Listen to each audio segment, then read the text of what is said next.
की जय। सदगुरु श्री कबीर साहेब की जय।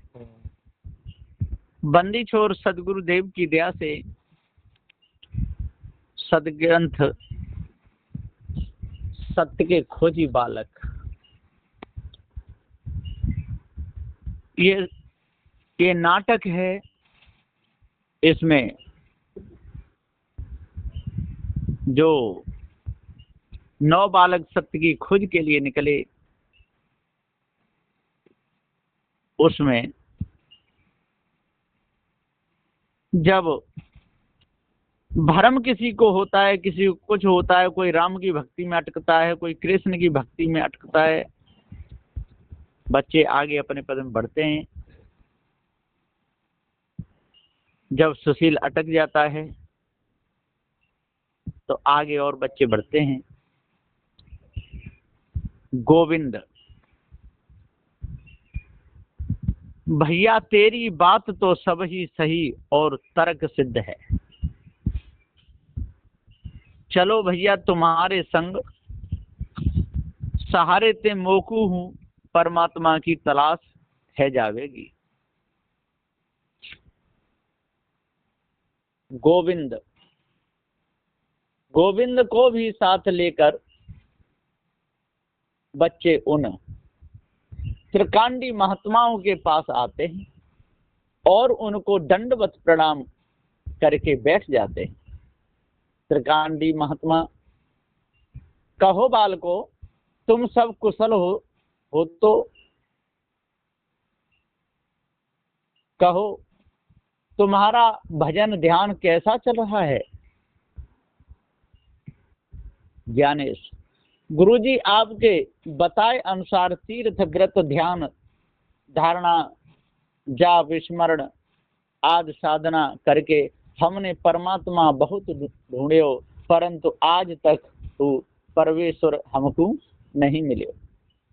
महाराज, मेरे मन में एक शंका उत्पन्न भई है कि अनुमानते दवाई को ध्यान करवे मात्र ते रोग कबहू नहीं जा सके है। जो हमने अपने मन में कल्पना करी वही कल्पना को भास हमें दिखो है, सो वह हमारी कल्पना परमात्मा कैसे है सके है। जाते कृपा करके अब हमको आप सही मार्ग बताओ। त्रिकांडी महात्मा, बच्चों वो 2 बालक कहाँ रह गए? उनका क्या हाल है? वो क्यों नहीं आए? कहो उनकी साधना कैसी चल रही है? सत्येंद्र, गुरुदेव आपके बताए अनुसार सुशील को कृष्णवाद है गयो है और मुकुंद को योगोन्माद है गयो है। हमने वे बहुत समझाए कि चलो गुरुजी के पास चल के अपने अपने अनुभव को निर्णय करावेंगे, परंतु वे तो वहीं में मस्त हैं और काहू कि वो सुनने को ही नहीं चाहे हैं। आपने जो प्रथम उपदेश दियो उन्होंने वो ही मान लियो है। महात्मा चौपाई, हे प्रिय शिष्य, प्रथम मन मानी, कम बुद्धि अनुजन ही मानी। उन्हीं के लिए कही वह रचना, तुम हो चतुर सुनो मम बचना।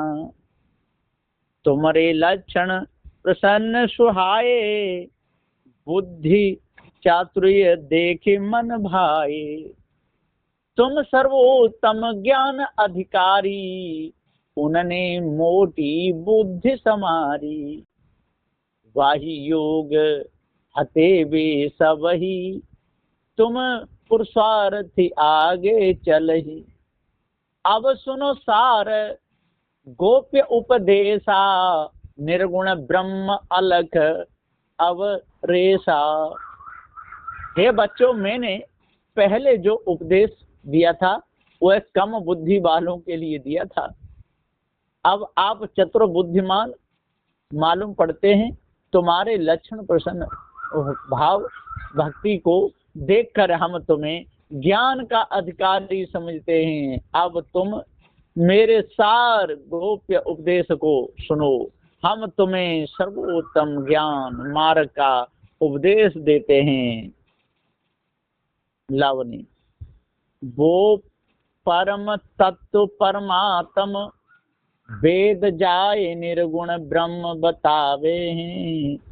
अलख अगोचर अगम सुरत जाय नेत नेत कह गावे हैं। निरक्षर निर्वाण सच्चिदानंद स्वरूप बता बखाने हैं। धरिये वाह को ध्यान जायते भव बंधन मिट जाने। धरते धरते ध्यान मुक्ति तब कीट भ्रंग सम होवेगी। मिल जाओ ब्रह्म स्वरूप तहाँ मन बुद्धि न वाणी पहुँचेगी। है अभेद परमात्म देव मुनि निस दिन जाको ध्यावे हैं।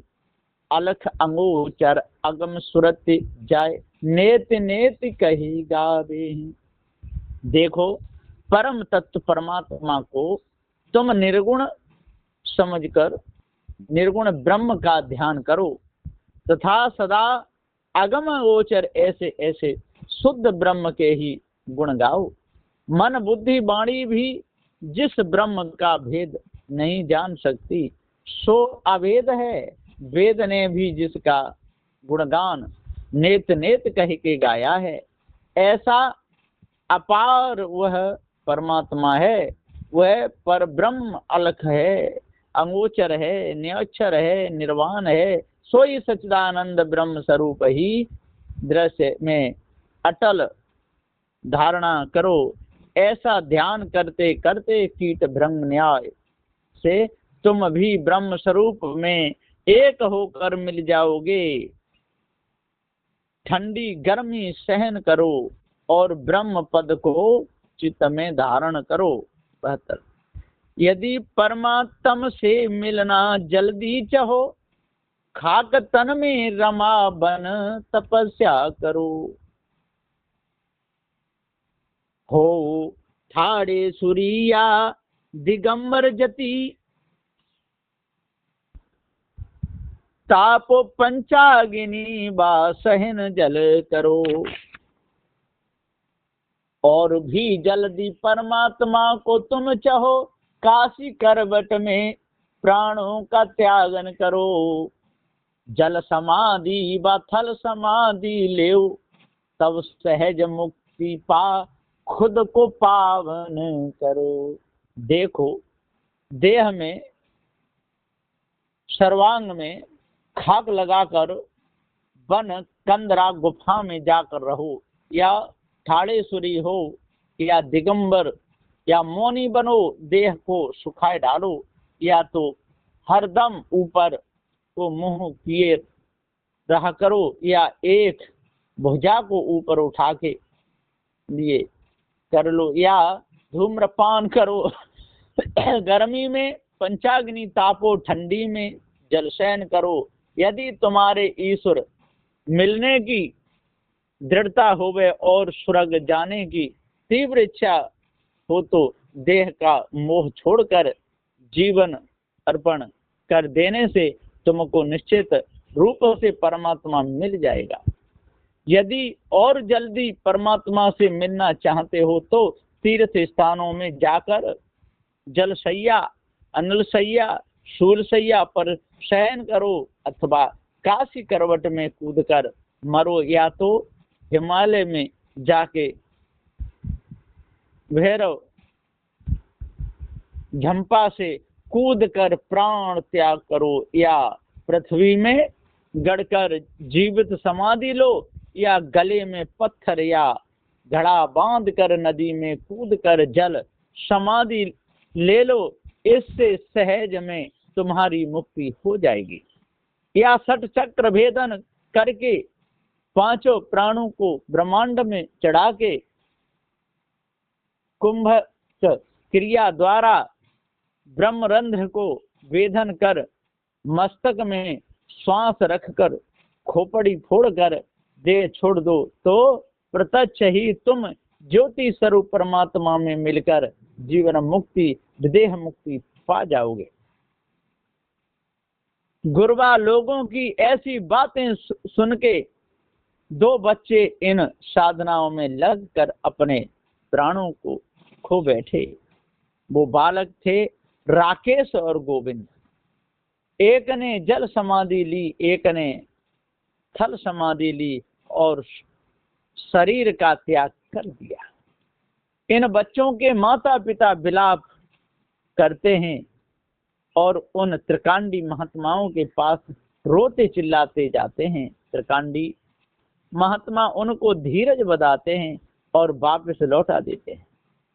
आप धर्मेंद्र, सत्येंद्र, विवेक, प्रकाश, ज्ञानेश और मनसुखा ये बालक बचे जो पुनः गुरुओं से अर्ज सुनाएंगे। दृश्य अगला। राकेश की माँ भोजन बना रही है। राकेश के पिता भोजन पाने बैठ जाते हैं। इतने में एक बालक भागा भागा आता है और राकेश का जल समाधि का हाल आकर सुनाता है। माता पिता चौंक जाते हैं और गिरते पड़ते घटना स्थल की तरफ दौड़ते हैं और उस नदी में कूदने की कोशिश करते हैं। लोग बाग उन्हें पकड़ लेते हैं। दोनों पछाड़ खाकर गिर पड़ते हैं और विलाप करते हैं। राकेश की माँ, कहाँ गयो मोलाल पुकारूं, होय जहाँ ते आए जइयो, करी रसोई त्यार आए निक, बेटा भोग लगाए जइयो। तेरी दुर्बल मात दुख पावे, आय के धीर बधाए जइयो। इन दुखिया नैनन को अपनी, बेटा सूरत दिखलाए जइयो। थोड़ी अधबर नाव खेई के, जाकू पार लगाए जइयो। वृद्ध समय दुख दियो, तो तरी बाणी मोहि सुनाए जइयो। कहाँ ढूंढूं में तोय आई के, मोकू दर्श दिखाए जइयो।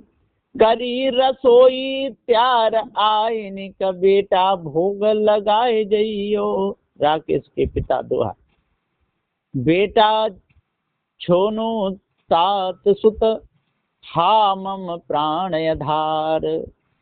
कहाँ गयो लालन मेरो, छोड़ हमें मझधार। तो बोला, छोड़ हमें मझधार, गयो कहाँ बेटा कुमर हजारी। उठ उठ खाई पछार, बिकल है रही तेरी महतारी। आय के धीर बधाई, देखनो चावे सुरत तुम्हारी। या हम आवे तो पास, कूद नदी की लहर समारी। कूद कर नदी में हम तेरे पास ही आते अभी। जहाँ पर गया है लाल तू, खोजे तुझे वहाँ पर अभी। कूद इस गंगा में अब हम प्राण निछावर करें। मेरे लाल तेरी याद में बिना मौत आई हम मरें। अरे मेरे कुमर हजारी, गयो कहाँ प्राण आधारी। नैन तो कू तरसावे, गयो मेरी वाह लाडले। तेरे दर्श हित आवे। ऐसा कही पितने छलांग लगाई, चौके सब पुरजन भेद समझ ना पाई। महाराज पकड़वे दौड़ी भीड़ अपार, पेश रही नहीं काय सभी पछावे। हिम्मत हार कर आह, मात भी कूदी गंग मंझार। पुत्र सोच में मात पिता ने दीने अपने प्राण। गोविंद ने थल समाधि ली और अपना शरीर छोड़ दिया। उसके माता पिताओं को मालूम पड़ा तो वो रोते चिल्लाते महात्माओं के पास पहुंचे। महात्माओं ने उनसे माता पिताओं को समझाया, बुझा दिया और तसल्ली देकर वापस भेज दिया। गोविंद के माता पिता महात्माओं के पास पछाड़ खाकर गिर पड़ते हैं और नाना प्रकार के विलाप करते हैं, अपने पुत्र का सोच करते हैं। त्रिकांडी गुरु, अरे भाई चिंता क्यों करते हो? मरने को तो सभी मरते हैं, परंतु तुम्हारे पुत्र ने तो साधना करके अपनी इच्छा में ही देह छोड़कर स्वर्ग को पधारे हैं। इसको मरना नहीं कहते हैं। ऐसी गति महात्माओं देवताओं को भी मिलना दुर्लभ है। तुम्हारे पुत्र ने तुम्हारे कई पीढ़ियों के पुरखाओं को तार दिया। चिंता करते काहे, मरने को तो सब ही मरते हैं। कर साधन अभ्यास, योग हित देही बिरले तजते हैं। धन्य तुम्हारे गात, जहाँ ते भक्त शिरोमण उपजे हैं। कई पुस्त दई तार तुम्हारी, खुद बैकुंठ विराजे हैं। सुर नर मुनि दुर्लभ ऐसी गति, तुम्हारे पुत्र ने पाई है। भय परमात्म स्वरूप, उजागर कीनी कोख तुम्हारी है। बेचारे माता पिता रोते चिल्लाते अपने घर लौट आए। राकेश और गोविंद इन कठिन साधनाओं में अपने शरीर को त्याग कर स्वर्ग पधार गए। राकेश की याद में उसके माता पिताओं ने भी अपने शरीर त्याग दिए, जिसमें राकेश ने जल समाधि ली। इनमें से बचे हुए चतुर बालक विचार करते हैं, विवेक प्रकाश सखाओं, यदि जा तरह से अपन मर ही जावेंगे तो वो परमात्मा आय के कौन को मिलेगो, और वह परमात्मा से अपन कहा लाभ उठा सकेंगे। जाते भैया मोकू तो ये धोखा ज्ञान ही मालूम पड़े है। राकेश, हाँ भैया, हम तो जीवित रह के ही वह परमात्मा को आनंद लेना चाहे हैं। मरवे पे परमात्मा मिलेगो या ना मिलेगो, जाको कहा प्रमाण है। जाते भैया मेरे ये बात समझ में नहीं आई, चलो भैया फिर गुरुजी ते परमात्मा को सही पतो पूछेंगे। सब सखा चलो भैया। अब धर्मेंद्र, सत्येंद्र, विवेक, प्रकाश, ज्ञानेश और मनसुखा ये बालक बचे, जो पुनः गुरुओं के पास चल दिए और आ गए। और मनसुखा ये बालक बचे जो पुनः गुरुओं के पास चल दिए। वहां जाकर उन्होंने फिर अपनी अरदास अर्ज सुनाई और उनसे कहने लगे कि गुरुजी, अब दो तो भाई चले गए, एक थल समाधि एक जल समाधि, और कुछ पीछे अटके राम कृष्ण की बाह में। अब हम लोग रह गए हैं, अब हमको सही राह बताओ। अब यहाँ का दृश्य आगे चलेगा। बोलिए श्री सदगुरुदेव की जय।